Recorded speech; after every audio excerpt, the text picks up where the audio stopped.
열왕기하 16장 1절에서 11절까지 말씀입니다. 르말랴의 아들 베가 제17년에 유다의 왕 요담의 아들 아하스가 왕이 되니 아하스가 왕이 될 때의 나이가 20세라. 예루살렘에서 16년간을 다스렸으나 그의 조상 다윗과 같이 아니하여 그의 하나님 여호와께서 보시기에 정직히 행하지 아니하고 이스라엘의 여러 왕의 길로 행하며 또 여호와께서 이스라엘 자손 앞에서 쫓아내신 이방 사람의 가증한 일을 따라 자기 아들을 불 가운데로 지나가게 하며 또 산당들과 작은 산 위와 모든 푸른 나무 아래에서 제사를 드리며 분향하였더라. 이때에 아람의 왕 르신과 이스라엘의 왕 르말랴의 아들 베가가 예루살렘에 올라와서 싸우려 하여 아하스를 에워쌌으나 능히 이기지 못하니라.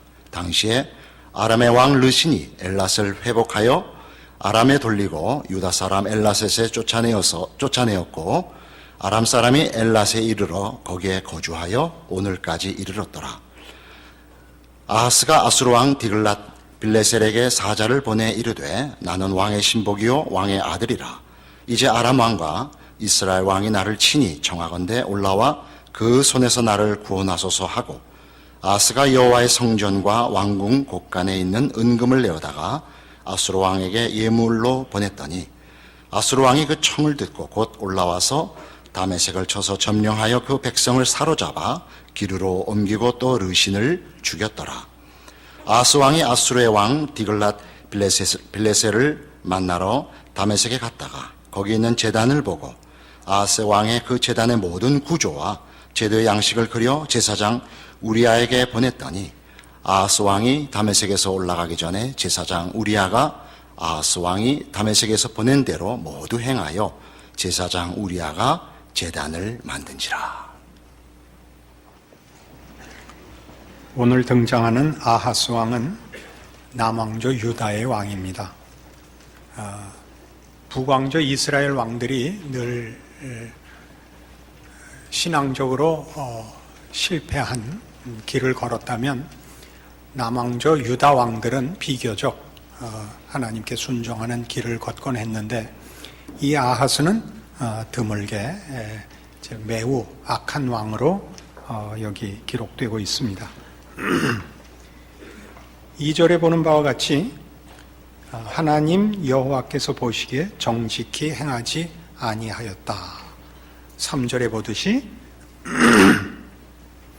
이스라엘의 여러 왕의 길로 행하며 또 여호와께서 이스라엘 자손 앞에서 쫓아내신 이방 사람의 가증한 일을 따라 자기 아들을 불 가운데로 지나게 했다. 아주 가나안 족속들이 가졌던 아주 잔혹한 제사의식을 이방 우상 신들이 섬기던 그 신앙을 쫓아가고 4절에 보는 산당들과 작은 산 위와 모든 푸른 나무 아래서 제사를 드리며 분향하였다. 지방 곳곳에 산당들이라고 해서 제단들을 만들어 처음에는 하나님께 제사를 지냈는데 점점 원주민들 이방 종교와 혼합되다가 나중에는 우상을 섬기는 본산지 같이 된 것입니다. 이 일로 인해서 이제 아람 왕과 북왕조 이스라엘 왕이 연합하여 유다를 치러 올라옵니다. 물론 그들이 이기진 못했지만 남왕조 유다가 크게 곤욕을 치루었고 견디다 못해서 아수르 왕에게 원군을 청하여 간신히 이를 극복합니다. 그 일로 인하여 그 아수르 왕에게 성전의 보배들을 다 내어주는 일까지 벌어집니다. 역대하 28장에 가면 이 문제에 대한 조금 더 자세한 설명이 나옵니다.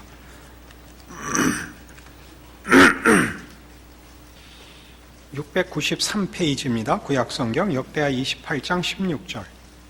그때 아하스 왕이 아수르 왕에게 사람을 보내어 도와주기를 구하였으니 이는 에돔 사람들이 다시 와서 유다를 치고 그의 백성을 사로잡았음이며 블레셋 사람들도 유다의 평지와 남방 성읍들을 침노하여 베세메스와 아얄론과 그데롯과 소고 및 그 주변 마을들과 딥나 및 그 주변 마을들과 김소 및 그 주변 마을들을 점령하고 거기에 살았으니 이는 이스라엘 왕 아하스가 유다에서 망령되이 행하여 여호와께 크게 범죄하였으므로 여호와께서 유다를 낮추심이라.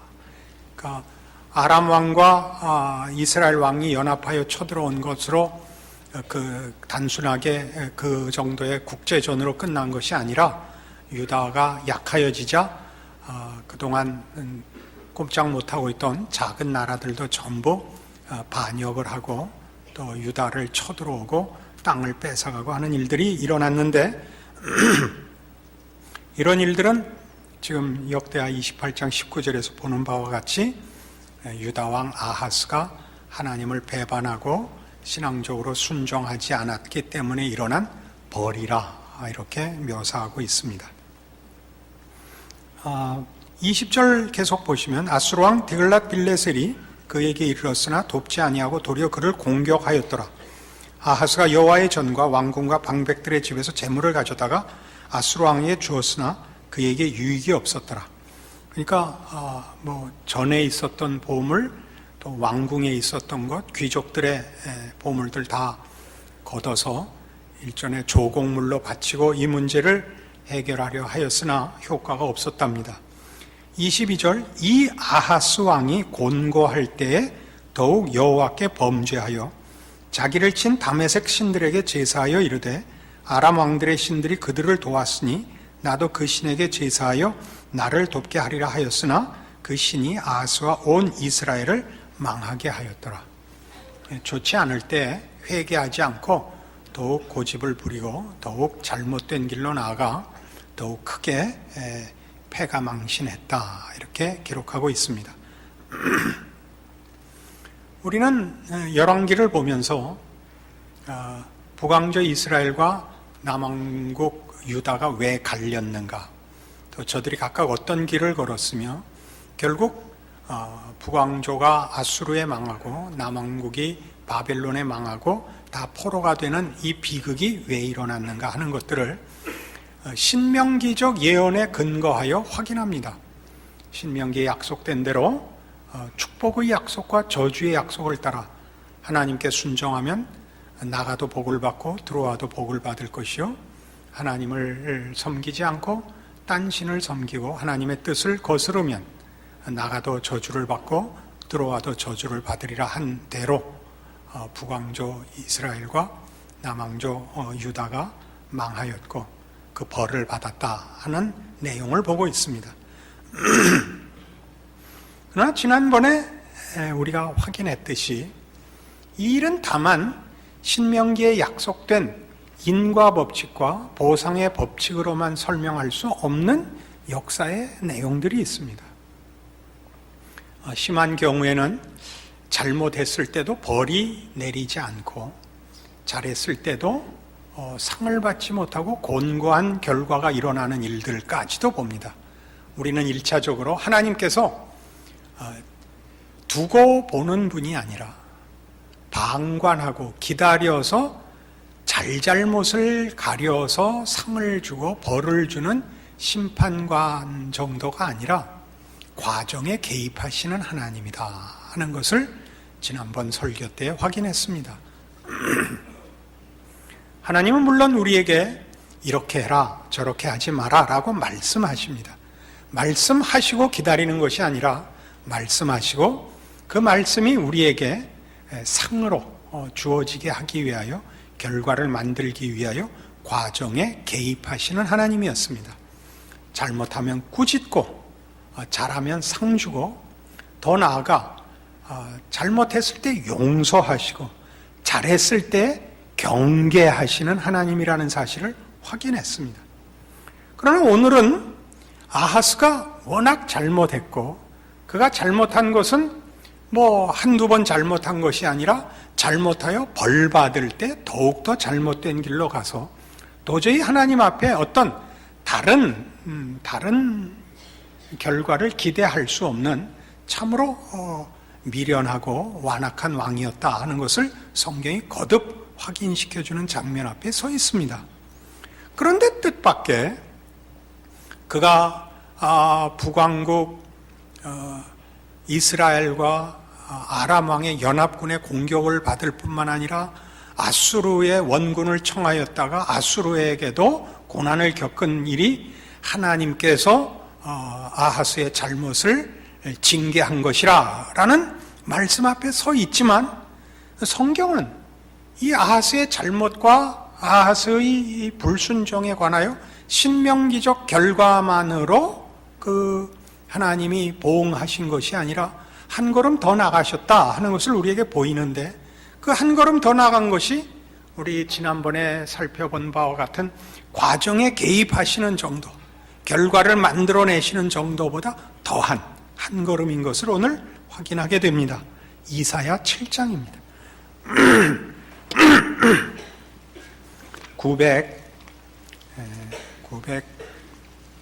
구약성경 974페이지 이사야 7장 1절입니다.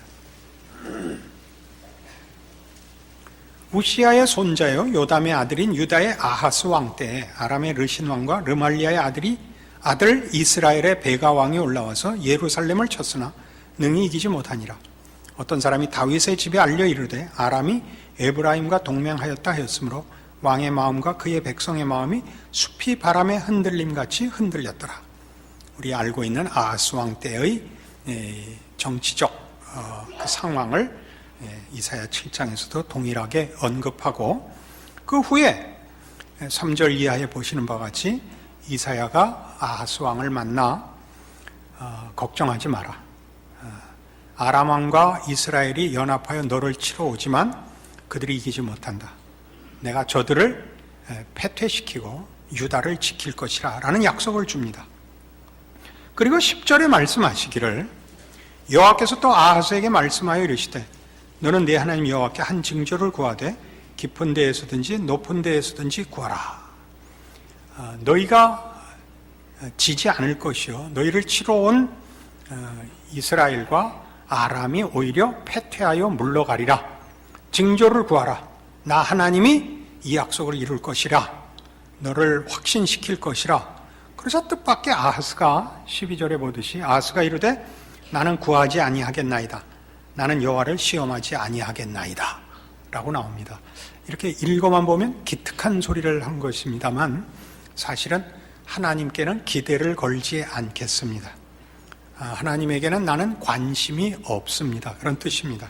그래서 꾸중을 듣습니다. 이사야가 이르되 다윗의 집이여 원하건대 들을지어다.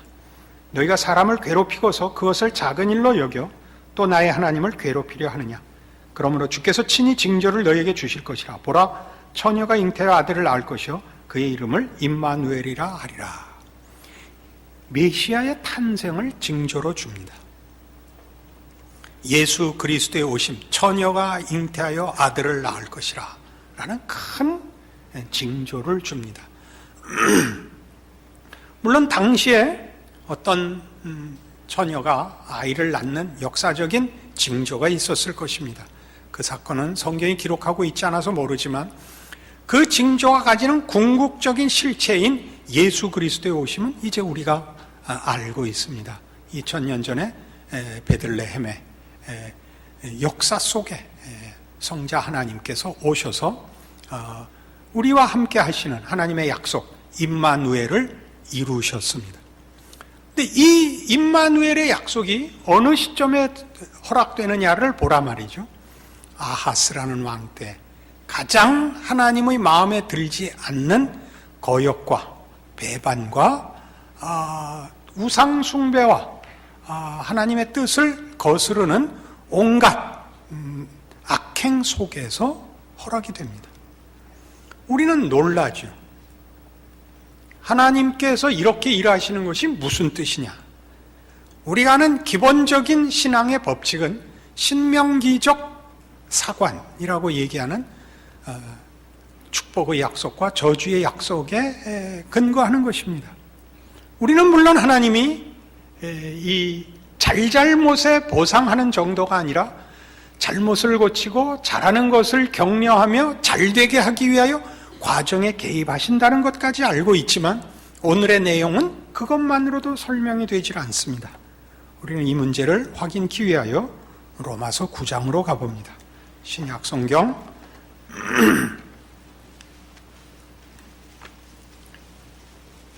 251페이지입니다.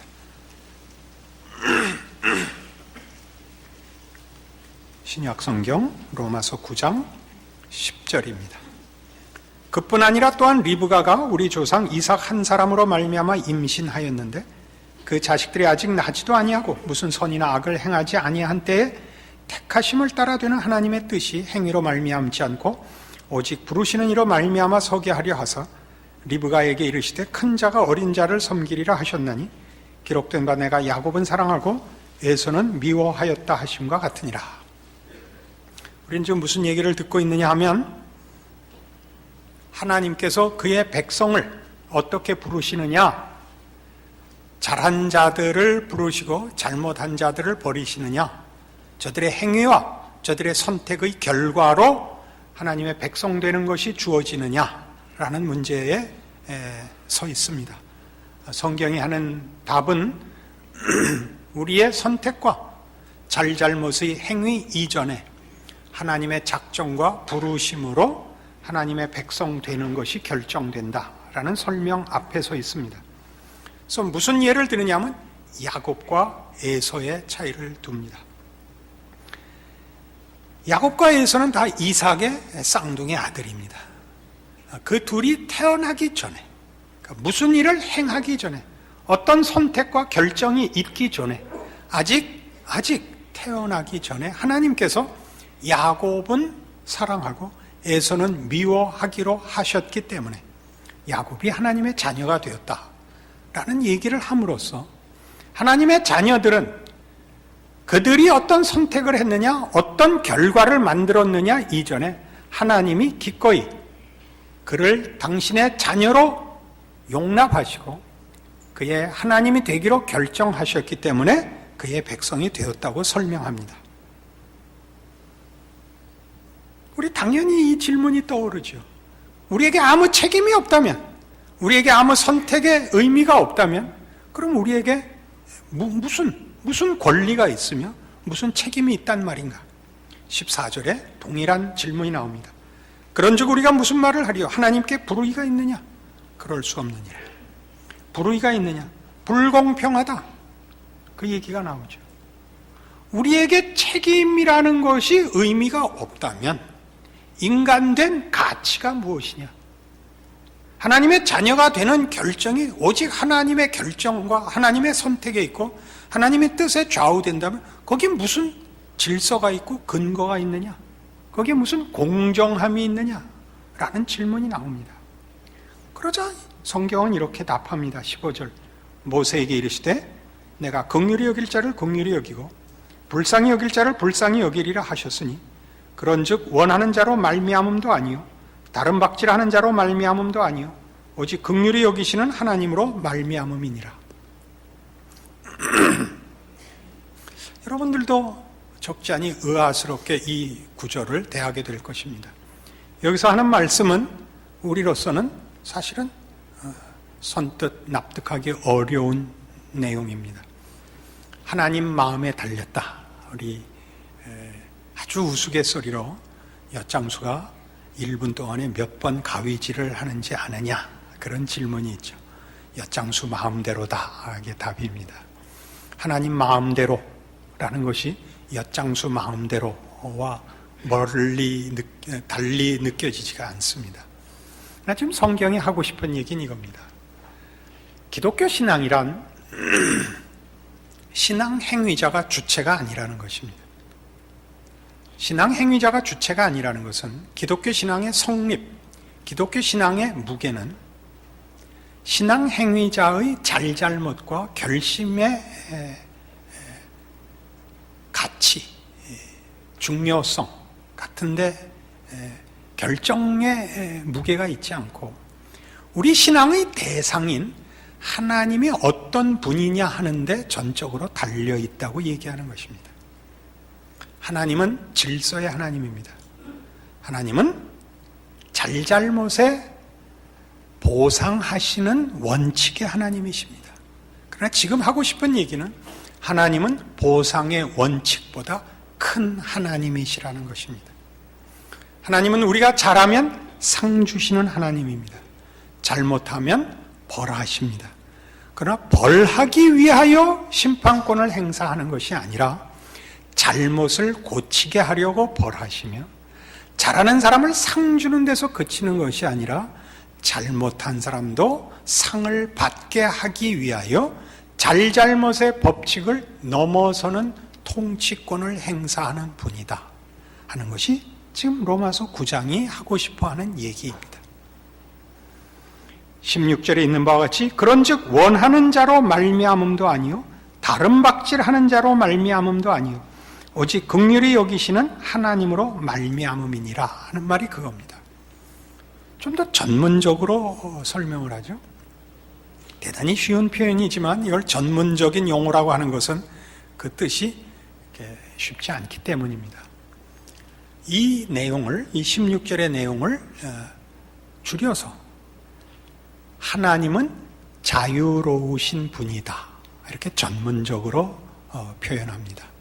하나도 전문적인 표현이 없는데 전문적이라 그러죠. 하나님은 자유로우시다는 것은 하나님은 법칙에 제한받지 않으십니다. 잘못한 사람은 벌받게 줄 수 없는 잘잘못의 보상의 원칙에 매이지 않습니다. 잘한 사람에게 상 주시지만 잘못한 사람을 고쳐내시는 하나님입니다. 그것이 우리가 믿는 하나님입니다. 그래서 기독교 신앙에는 뭐가 있느냐 하면 기적이 있는 것입니다. 기적이란 뭐죠? 일어날 수 없는 일이 일어나는 것입니다. 보상의 원칙, 인과 율이 무너지는 것입니다. 그 무너짐은 질서가 파괴되어 무너지는 것이 아니라 그 법칙이 가지는 보상보다 큰 하나님의 통치로 그 보상을 넘치게 하는 하나님의 통치를 말합니다.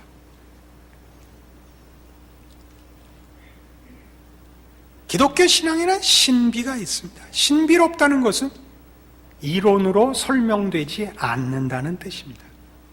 하나님이 가난한 자를 찾아오신다, 용서하신다, 긍휼히 여기신다, 자비롭게 다스리신다 하는 말들이 그것입니다. 기독교 신앙에만 있는 이 중요한 신앙의 행위들을 보십시오. 우리는 기도합니다. 기독교 신앙의 중요한 신앙 행위입니다. 기도는 어떻게 합니까? 인과 율을 따라하거나 보상의 법칙을 따라하지 않습니다. 우리는 물론 그 원칙을 따라서 하나님 아버지, 제가 하나님의 뜻을 행하기를 즐거워합니다. 소원합니다. 그러니 들어주십시오. 기특한 기도이며 하나님이 기꺼이 기쁘게 들어주실 것입니다. 그러나 기도에는 뭐가 있느냐 하면 이런 억지가 있습니다. 어떤 억지요? 하나님 아버지, 이거 제가 잘못했습니다. 용서해 주십시오. 그리고 복 주십시오. 이게 얼마나 억지냐 하면, 여러분 누구에게 1억 빚을 졌는데 가서 내가 갚을 수 없게 되었습니다. 용서해 주십시오. 그리고 1억 더 주십시오. 라고 얘기하면 그것이 통합니까? 그러나 하나님께는 이것이 통합니다. 아무런 조건과 이유 없이 잘못했습니다라는 것이 가능한 것, 그것이 기도 아닙니까? 오직 잘못했고 용서를 구한다는 것만으로 기도가 성립된다는 것이 기독교 신앙 아닙니까? 여기는 인과법칙이나 보상의 원리라는 것을 뛰어넘는 하나님의 은혜의 통치가 있죠. 그게 신비로운 하나님 되시는 성품이 있죠. 다른 박질하는 이, 소원하는 이가 아니라 원하는 하나님의 뜻 하나만으로 인과 법칙을 벗어나는 하나님의 충만하신 기적과 신비의 긍휼과 자비와 은혜가 결과된다는 것이야말로 아하스의 앞에 하나님이 그를 징계하고 벌 주어도 시원치 않은 현실 앞에 허락된 임마누엘의 약속 속에 등장하는 통치자, 우리의 믿음의 대상이요 경배와 찬양의 주인이신 하나님이 누구신가 하는 참으로 중요한 신앙의 핵심입니다. 로마서 11장에 가면 29절 이하에 이런 말씀이 나옵니다. 하나님의 은사와 부르심에는 후회하심이 없느니라. 너희가 전에는 하나님께 순종하지 아니하더니 이스라엘이 순종하지 아니하므로 이제 긍휼을 입었는지라. 이와 같이 이 사람들이 순종하지 아니하니 이는 너희에게 베푸시는 긍휼로 이제 그들도 긍휼을 얻게 하려 하심이라. 하나님이 모든 사람을 순종하지 아니하는 가운데 가두어 두심은 모든 사람에게 긍휼을 베풀려 하심이로다. 지금 이 장면은 사도 바울이 이스라엘의 구원을 논하고 있는 장면입니다. 이스라엘의 구원을 논하고 있는 장면이라는 것은 이스라엘이 실패했음에도 불구하고 구원을 얻을 것이라고 설명하는 장면입니다. 이스라엘은 예수를 믿는 일에 실패했습니다. 저들은 선민임에도 불구하고 메시아를 받아들이지 않아 그 구원에 있어서 실패한 민족이 됩니다. 그리하여 구원은 이방에게 넘어갔습니다.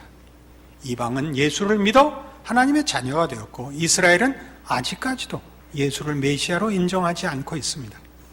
그럼 이스라엘은 버렸느냐? 사도 바울의 대답은 그렇지 않다는 것입니다. 왜 그렇지 않은가? 그 문제를 이렇게 설명을 합니다. 원래 이스라엘이 선민이 된 것은 이스라엘만 하나님의 백성으로 부름을 받았기 때문이 아니라 하나님이 전 인류를 구원하기 위하여 이스라엘을 제사장 나라로 구별한 것이다. 그러니까 이스라엘을 부른 것은 모든 나라를 부르기 위하여 불러 세운 제사장 국가였다. 그러니까 이스라엘이 구원을 얻고 구원에 성공을 하면 그것이 넘쳐 모든 이방에게 모든 족속과 나라들을 하나님의 백성으로 삼으시는 일의 그 한 방법이 될 것입니다. 그러나 뜻밖의 이스라엘은 메시아를 받아들이는 일에 실패하여 구원에 실패합니다. 그러면 이스라엘이 제사장 국가로 저들이 구원을 받아 모든 이방을 믿게 하기 위한 하나님의 말하자면 백성으로 먼저 부름을 받은 것인데 저들이 실패하였으니 저들을 통하여 증거되어야 할 구원은 이미 제대로 시행되지도 못하고 말았습니다. 실패하고 말았습니다. 그러나 하나님께서 이스라엘이 실패하자 전적인 은혜로 이스라엘이라는 조건과 방법 없이 이스라엘을 은혜라는 방법으로 조건 없는 방법으로 자기의 백성을 삼으셨습니다. 그러니까 바울의 얘기가 그겁니다. 이스라엘의 성공이 있어야 그 결과로 구원받을 이방이 이스라엘의 실패로 아무 조건 없는 은혜로 하나님 앞에 받아들여졌다면 원래 그의 제사장 국가로 부름받았던 이스라엘이야말로 그 은혜의 방법에서 제외될 리가 없지 않냐. 그 얘기를 하는 장면입니다. 그러면서 무슨 얘기로 끌고 나가느냐 하면 32절에 있는 바와 같이 하나님이 모든 사람을 순종하지 아니하는 가운데 가두어 두심은 모든 사람이 긍휼을 베풀려 하심이로다 라는 대로 이 이스라엘이 구원받을 수밖에 없는 이유를 확대하여 우리가 인과 법칙에 묶여 있는 것은 우리가 성공하여 구원을 만들어내라는 뜻이 아니라 우리의 실패와 성공을 뛰어넘는 하나님의 은혜의 통치가 우리를 하나님의 백성 만들 것이라 라는 것을 확인시키기 위하여 있는 것이다 라고 확대합니다. 우리 현실적으로 돌아와서 우리에게 적용을 합시다. 여러분들 신앙생활에 성공적이십니까? 잘하는 것입니다. 더욱 진력하시고 계속 그리하십시오. 실패하셨습니까? 괜찮습니다. 잘못 쓰지는 마십시오. 하나님 앞에 나와 은혜를 구하십시오. 인과 법칙보다 큰 하나님의 법칙을 구하십시오. 여러분의 실패를 무질서하고 혼돈과 게으름과 무책임함으로 끌고 가는 데 쓰지 말고 은혜를 구하여 그 인과 법칙이 만들어내는 결과보다 큰 하나님의 법칙이 여러분에게 결실되기 위한 하나님 앞에 기도하고 은혜를 구하는 신앙 행위로 궁극적인 승리로 여러분의 실패를 쓰십시오. 그렇게 따지면 우리에게 겁날 것은 없습니다. 우리는 인과 법칙에서, 보상의 원리에서 자주 실패할 수 있습니다. 그러나 은혜의 법칙 아래서 우리에게 절망은 없습니다. 이것이 오늘 아하스의 생애 속에 찾아온 하나님으로 말미암아 우리 모든 성도들에게 하나님이 주시는 은혜로우신 약속입니다. 하나님은 자유로우신 분입니다. 인과 법칙에 묶이지 않으십니다. 우리의 실패에 하나님이 속수무책이지 않습니다. 우리의 실패와 우리의 잘못에도 불구하고 우리에게 다시 승리와 영광을 안겨주실 수 있는 하나님이십니다. 그러기 위하여 그의 아들을 보내어 그의 약속에 당신을 묶으십니다. 이 자유로우신 하나님이 징조를 베풀어 예수 그리스도 안에 자신을 묶고 내가 너희를 은혜로 백성 삼기로 했다라는 약속에 자신을 묶으십니다.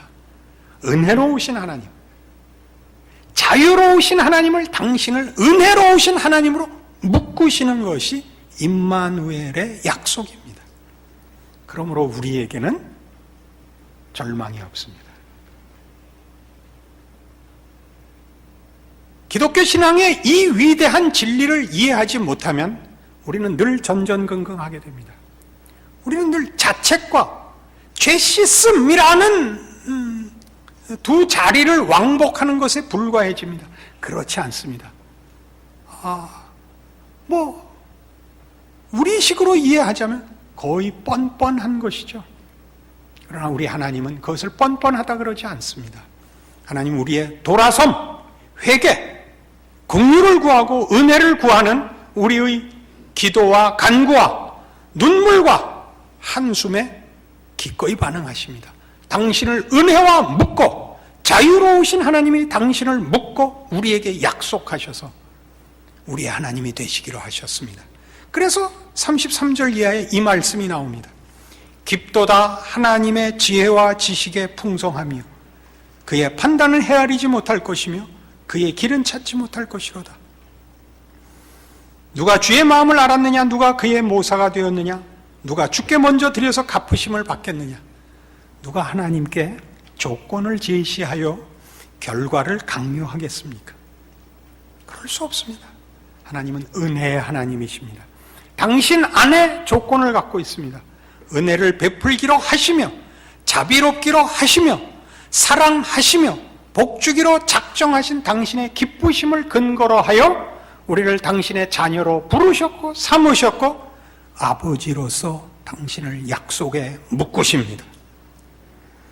이는 만물이 주에게서 나오고 주로 말미암고 주에게로 돌아감이라 그에게 영광이 세세히 있을지어다.